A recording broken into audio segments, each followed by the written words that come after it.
Опять же, любимая задняя скорость.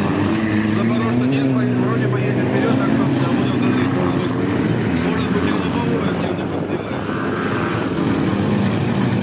Вывернул, все нормально.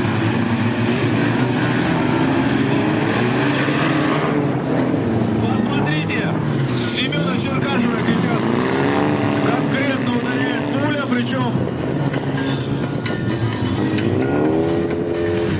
цепляются они, непонятно, будет ли дальше Черкашин продолжать гонку или нет. Но и тут же, посмотрите, пулю атакует номер 12 Южаков Вячеслав Шрек. И причем он ведет его, и всячески давит, и мало того, что давит, еще и вытолкнул его на ретардеры. Посмотрим. Нет.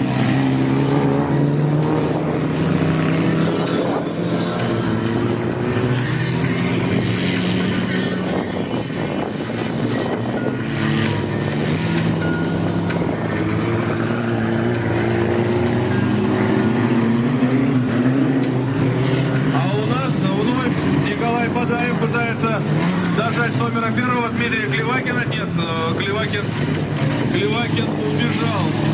Убежал от Бадаева. Что у нас здесь? Здесь у нас молочник. Здесь у нас молочник толкает Аношкина Бориса. Разворачивает его, сам уходит по борту. И тут же в него номер 12 вылетает. Нет, вроде бы все нормально, все на своих местах, все продолжают гонку. Но, посмотрите, тройка такая вот